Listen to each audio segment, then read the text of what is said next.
DK गोल से question है, firm में 3 पार्टनर हैं ए, बी एंड सी। ये फर्म की बैलेंस शीट है। Profit sharing ratio 3:2:1। B R utilise होंगे हैं डिस्काउंट ऑफ 5% पे। डेटर्स सारे क्लियर हैं। लैंड एंड बिल्डिंग को सेल कर दिया गया है। फर्नीचर को भी सेल कर दिया गया। फर्नीचर के ऊपर कमीशन दिया है 300 रुपीज़ का। टाइपराइटर को ए ले गया है। इन्वेस्टमेंट को सेल कर दिया गया है। क्रेडिटर्स 10% लेस वैल्यू पर रियलाइज हुए हैं। रिमेनिंग लाइबिलिटीज़ को बुक वैल्यू पे कर दिया है। कंपनी ने अपने एम्प्लॉयज़ निकाले थे जिनको उन्हें कंपनसेशन देना पड़ गया 25,000 रुपीज़ का। क्वेश्चन में हमसे realisation account, partners capital account और बैंक अकाउंट ड्रॉ करने के लिए कहा गया। क्वेश्चन स्टार्ट करते हैं। Creditors, Mrs S loan, outstanding salary, investment fluctuation fund realisation account के क्रेडिट में जाएंगे। रिजर्व्स को पार्टनर्स के बीच में बांट देंगे। ये कैपिटल अकाउंट के बैलेंसेस हैं। बैंक अकाउंट हम अलग से बनाते हैं।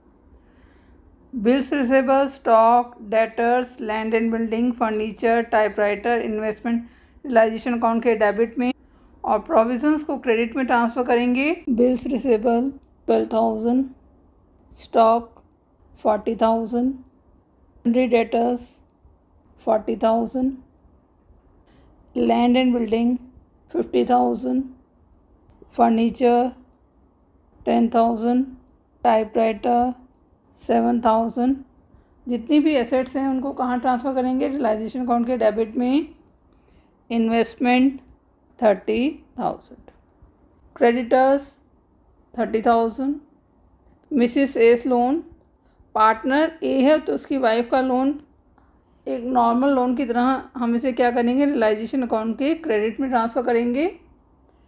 Outstanding salary 8,000, investment fluctuation fund 10,000, provision for doubtful debts 4,000।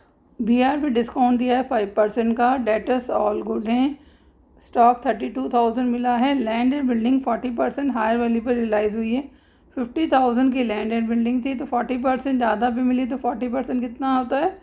20,000। तो टोटल मनी कितनी मिली होगी? 50 + 20,000 70,000। फर्नीचर जो है 6,000 रुपीज़ का सेल हुआ था पर उसके ऊपर हमें कमीशन देना पड़ गया 300 रुपीज़। तो नेट इन हैंड कितना है? 5,700। तो एंट्री कितने से होगी? 5,700 से। एसेट्स को सेल किया है। Bank account, bills receivable 5% discount मिला है। 12,000 के बिल्स रिसीवेबल थे। 5% कितना होता है? 600 रुपीज़ माइनस करेंगे तो नेट इन हैंड कितना है? 11,400। डेटर्स फुल्ली रियलाइज हुए हैं 40,000। स्टॉक से 32,000 रुपीज़ मिला है। बिल्डिंग से अभी हमने निकाला था 70,000, 50 + 20। फर्नीचर 5,700, कमीशन माइनस कर देंगे 1,59,100। टाइपराइटर को ए ले गया है 5,000 रुपीज़ में। इन्वेस्टमेंट को सेल कर दिया गया है 25,000 रुपीज़ में पर उस पर ब्रोकर को कमीशन कितना दिया है? 2%। तो नेट इन हैंड कितना आया होगा? 25,000 का 2% निकाल लेते हैं 500 रुपीज़। तो माइनस कर देंगे तो नेट इन हैंड कितना होगा? 24,500। एक टाइपराइटर ले गया तो एज कैपिटल अकाउंट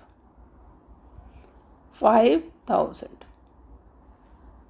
इन्वेस्टमेंट को सेल किया था तो बैंक अकाउंट पैसा आया होगा फॉर्म में कितना? 24,500। Cell of investment. क्रेडिटर्स को 10% लेस मिला है। सारी की सारी लाइबिलिटीज़ को पेमेंट कर दिया है एट बुक वैल्यू। फर्म ने एम्प्लॉयज़ को 3 मंथ्स के नोटिस पे निकाला है। उसके लिए उनको कंपनसेशन कितना मिला है? 25,000 रुपीज़। लाइबिलिटीज़ का पेमेंट किया है बैंक अकाउंट। क्रेडिटर्स पे 10% लेस मिला है। 30,000 के क्रेडिटर्स से तो 10% कितना होता है? 10/100 3,000 माइनस कर देंगे तो नेट पेमेंट कितना किया है? 27,000।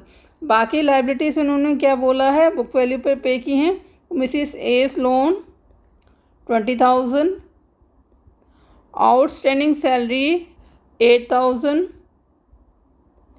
टोटल पेमेंट किया है 55,000। एम्प्लॉय को कंपनसेशन दिया है bank account, compensation to employees 25,000। Realisation account का बैलेंस निकालने से पहले हम क्या करेंगे, सारी की सारी एसेट्स और लायबिलिटीज़ को चेक करेंगे, कोई एसेट या लायबिलिटी रह तो नहीं गई है। Bills receivable, stock, debtors, land and building, furniture, typewriter, investment, हमने इन सारी एसेट्स का ट्रीटमेंट कर दिया है। Creditors, Mrs loan, outstanding salary, इनका भी हमने पेमेंट कर दिया है। इन्वेस्टमेंट, फ्लक्चुएशन फंड और प्रोविज़न फॉर डाउटफुल डेब्ट्स को सिर्फ हम रियलाइजेशन अकाउंट की क्रेडिट में ट्रांसफ़र करते हैं, इसके अलावा इसका कोई और ट्रीटमेंट नहीं होता। बैलेंस निकाल लेते हैं। डेबिट साइड का टोटल ज़्यादा है 2,69,000, तो इट मीन्स फर्म को लॉस हुआ होगा। Loss transfer to partners capital account A, B and C, net loss है 8,400। प्रॉफिट शेयरिंग रेशो है 3:2:1, तो 8,400 into 3/6 4,200, 8,400 into 2/6 8,400 into 1/6 1,400 2,800। Realisation account complete हो गया है। पार्टनर्स कैपिटल अकाउंट ड्रॉ करते हैं।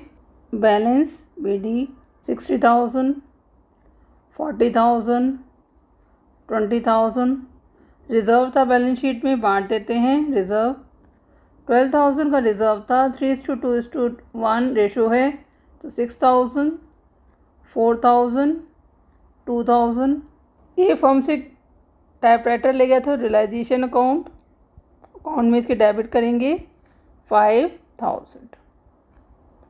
लॉस हुआ था फर्म को, तो लॉस ऑन रियलाइजेशन को ट्रांसफ़र कर देते हैं 4,200, 2,800, 1,400। अब और तो कोई एंट्री है नहीं, तो बैलेंस निकाल लेते हैं। 66,000, 56,800, 44,000, 41,200, 22,000, 20,600। बैंक अकाउंट फर्म क्लोज हो रही है, पार्टनर अपना पैसा लेकर जाएंगे। बैंक अकाउंट ड्रॉ कर लेते हैं। Balance BD 15,000। बैलेंस शीट से बैलेंस लेते हैं। सेल किया था एसेट्स को, फर्म को पैसा मिला होगा। Realisation account 1,83,600। पेमेंट किया था लायबिलिटीज़ को, रियलाइजेशन अकाउंट 55,000। एम्प्लॉयज़ को कंपनसेशन पे किया था, रियलाइजेशन अकाउंट 25,000। पार्टनर्स को पे किया है, एस कैपिटल अकाउंट 56,800। बीस कैपिटल अकाउंट, सीस कैपिटल अकाउंट 20,600। टोटल है 1,98,600। 1,98,600 दोनों साइड का टोटल टैली कर गया है। इट मीन्स हमारी कैलकुलेशन सही है। क्वेश्चन आपका कंप्लीट हो गया। कोई डाउट है तो कमेंट सेक्शन में लिख सकते हैं। Thank you for watching video. Kindly like and subscribe it.